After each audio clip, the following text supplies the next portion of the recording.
Elizabeth Cartwright was born in 1768. She entered a world defined by the bustling port city of New York. Her father, Lawrence Cartwright, was a prosperous merchant and a loyalist to the British Crown. He had amassed a considerable fortune, providing Elizabeth with a privileged upbringing. Elizabeth's mother, Hannah Aspinwall Cartwright, instilled in her daughter the importance of social grace and decorum. These lessons would prove invaluable as Elizabeth navigated the world of politics and diplomacy alongside her future husband. Elizabeth's childhood was marked by comfort and refinement. However, the Revolutionary War cast a long shadow over her adolescent years. The conflict divided families and tested loyalties. The Cartwright family, with their loyalist sympathies, faced scrutiny and suspicion. Despite the turmoil of the Revolution, Elizabeth blossomed into a striking young woman. Her beauty was renowned. More importantly, she possessed a quick wit, a keen intelligence, and an independent spirit. These qualities would captivate the attention of a rising political star, James Monroe. He was a veteran of the Revolution and a man of ambition. James Monroe, a young lawyer and delegate to the Continental Congress, met Elizabeth Cartwright in 1785. He was immediately smitten by her beauty and charm. Their courtship was swift, a whirlwind romance culminating in their marriage on February 16, 1786. Elizabeth was just 18. The newly married couple embarked on their life together. It was a life intertwined with the birth of a new nation. James Monroe's political career was taking off.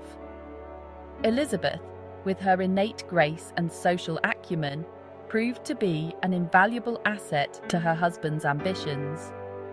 Elizabeth embraced her role as a politician's wife.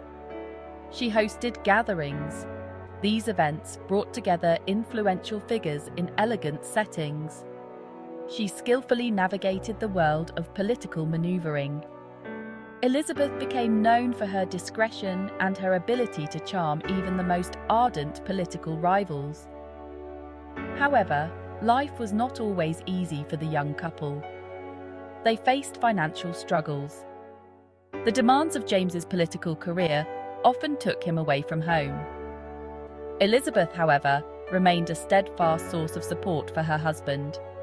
She managed their household. She raised their children. Through it all, their love deepened. They forged an enduring partnership that would see them through decades of triumphs and tribulations. In 1794, James Monroe was appointed as the United States Minister to France. Elizabeth, eager to experience the cultural richness of Europe, embraced the opportunity to accompany her husband. The Monroes arrived in Paris amidst the throes of the French Revolution. It was a period of great upheaval and uncertainty. Undeterred by the volatile political climate, Elizabeth quickly adapted to Parisian life. She learned French. She immersed herself in the city's vibrant social scene. Her grace, elegance, and intelligence captivated French society. Elizabeth became a respected figure in her own right. Elizabeth's time in Paris was not without its drama. One particular incident cemented her place in history. In 1794, Madame Lafayette, the wife of the famed Marquis de Lafayette, was imprisoned. She faced imminent execution. Elizabeth, moved by her plight, took decisive action. She orchestrated a daring carriage ride to the prison. There, she demanded to see Madame Lafayette. Elizabeth's bold gesture shamed the French authorities.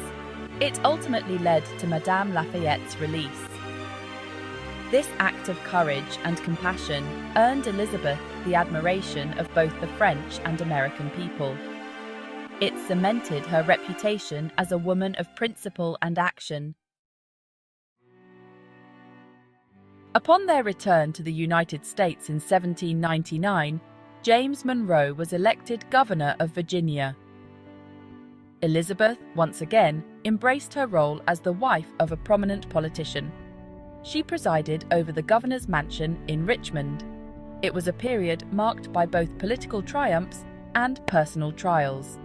Elizabeth continued to play an active role in her husband's political life. She used her social standing to advance his career. She hosted gatherings that brought together Virginia's political elite.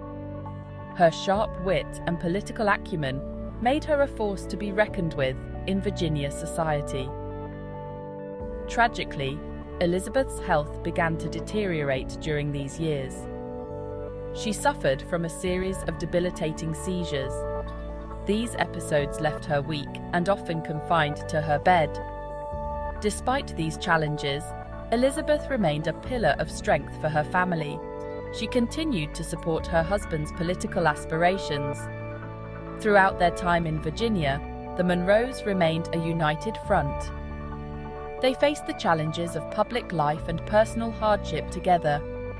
Their bond, forged in the crucible of the American Revolution, remained unbreakable.